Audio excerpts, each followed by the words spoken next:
பகவத்கீதை இதிகாசத்தின் ஒன்றான மகாபாரதத்தின் ஒரு பகுதியாகும். பகவத்கீதை என்பதற்கு கடவுளின் பாடல்கள் என்று பொருள்படும். இந்து மதத்தினரின் புனித நூல் பகவத்கீதை ஆகும். பகவத்கீதையின் மைய கருத்து கடமையை செய், பலனை எதிர்பார்க்காதே, பற்றின்றி இரு, சுயத்தை புரிந்து கொள், தர்மத்தின்படி வாழ், இறைவன் மீது நம்பிக்கை வை. மனித குலத்திற்கு வழிகாட்டுவதற்காக பகவான் கிருஷ்ணரே தனது திருவாய் மொழியாக அருளியதுதான் பகவத்கீதை.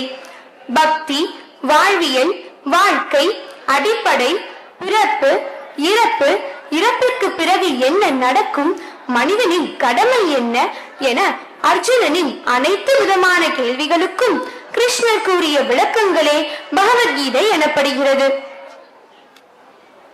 ஓம் ஸ்ரீ குருவே நமஹ. நாங்கள் மூவரும் பகவத்கீதையை பற்றி ஒரு சின்ன கதை கூறுகிறோம். அனைவரும் எங்களை ஆசீர்வதியுங்கள். ஜெய் ஸ்ரீ கிருஷ்ணா. என் பெயர் கேள்வி. ஜெய் ஸ்ரீ கிருஷ்ணா. என் பெயர் பதில். ஜெய் ஸ்ரீ கிருஷ்ணா. என் பெயர் பகவத்கீதை. கேட்டீர்களா அனைவரும்? இவள் பெயர் பகவத்கீதையாம். புத்தகத்தின் பெயரை வைத்திருக்கிறார்கள். இது புத்தக பெயர் அல்ல, இது பவித்திரமான தெய்வ நூல். இந்த பெயர் உனக்கு ஏன் வைத்தார்கள்? அப்போ உன் உடல் பகவத்கீதையா? ஆம், என்னுடல் மட்டும் இல்லை, அனைவரின் மனித உடல்களும் நடமாடும் பகவத்கீதைகள் தான். அப்படி என்றால் பஞ்சபாண்டவர்கள் யார்? நம் உடலில் உள்ள ஐம்புலங்கள் தான் பஞ்ச பாண்டவர்கள். அப்போ கௌரவர்கள் யார்? நம்முடைய கோரிக்கைகள் தான் கௌரவர்கள். அப்படி என்றால் பஞ்சபாண்டவர்களின் மனைவி திரௌபதி தாயார் யார்? நம் ஐம்புலங்களுக்கும் தொடர்புடைய சத்தியசீலம் தான் திரௌபதி தாய். சத்தியசீலம் என்றால் என்ன? சத்தியசீலம் என்றால் உண்மைக்கு கட்டுப்படுவதும் நேர்மையுமாகும். குருட்சேத்திரம் என்பது என்ன? நம்முடைய மனதே குருட்சேத்திரமாகும். ஸ்ரீ கிருஷ்ண பகவான் யார்? எனக்குள், உனக்குள் மற்றும் இவ்வுலகம் முழுவதிலும் இருக்கும் அறிவும் ஞானமும் தான் ஸ்ரீ கிருஷ்ண பகவான். பகவத்கீதையில் என்ன உள்ளது? பகவத்கீதையில் மொத்தம் 700 ஸ்லோகங்கள் உள்ளன.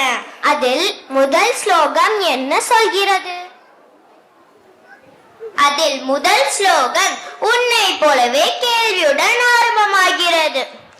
தர்மக்ஷேத்ரே குருக்ஷேத்ரே சமவேதா யுயுத்சவஹ மாமகா பாண்டவாச்சைவ கிம குருவத சஞ்சய. இந்த ஸ்லோகத்தின் பொருள் என்ன? தர்மக்ஷேத்ரே குருக்ஷேத்ரே என்றால் தர்மக்ஷேத்திரமான நம் மனதில் போர் புரிய தயாராக இருக்கும் சமவேதாயுயுத்சவஹ நம்முடைய எண்ணற்ற ஆசைகள், விருப்பங்கள் மாமகா பாண்டவாஸ்சைவ மற்றும் நம் ஐம்புலங்களிடம் கிம குருவத சஞ்சய நீ எப்படி இருக்கின்றாய் என்ற கேள்வியை நம்மிடம் கேட்கின்றது. அப்படி என்றால் பகவத்கீதையின் முதல் ஸ்லோகமே நம்மை ஹவ் ஆர் யூ என்றா கேட்கிறது. அதற்கு உன் பதில் என்ன? யத்ர யோகேஸ்வர கிருஷ்ணோ யத்ர பார்த்தோ தனுர்தரஹ தத்ர ஸ்ரீ விஜயோர் பூதிர் த்ருவாநீதிர் மதிர் மம. இந்த ஸ்லோகத்தின் பொருள்தான் என்ன?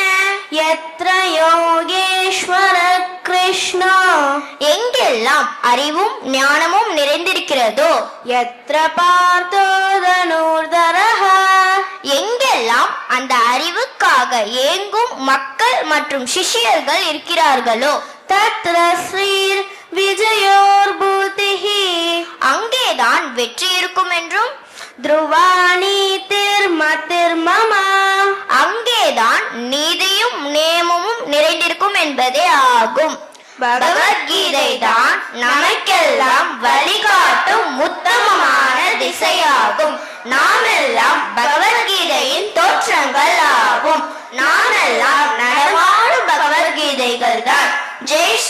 கிருஷ்ணா. எது நடந்ததோ அது நன்றாகவே நடந்தது.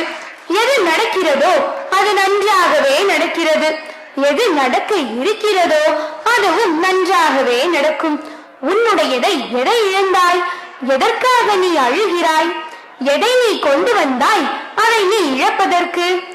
எதை நீ படைத்திருந்தாய் அது வீணாவதற்கு? எதை நீ எடுத்துக்கொண்டாயோ அது இங்கிருந்தே எடுக்கப்பட்டது. எதை கொடுத்தாயோ அது அங்கேயே கொடுக்கப்பட்டது. எது இன்று உன்னுடையதோ அது நாளை மற்றொருவனுடையதாகிறது. மற்றொரு நாள் அது வேறொருவனுடையதாகும். இதுவே உலக நியதியும் எனது படைப்பின் சாராம்சமாகும். ஜெய் ஸ்ரீ கிருஷ்ணா. இறுதியாக பகவத்கீதை என்பது ஒரு மத நூல் மட்டுமல்ல, அது மனித வாழ்வுக்கான நெறிமுறை நூலாகும். நன்றி. ஜெய் ஸ்ரீ கிருஷ்ணா. ஜெய் ஸ்ரீ கிருஷ்ணா. ஜெய் ஸ்ரீ கிருஷ்ணா.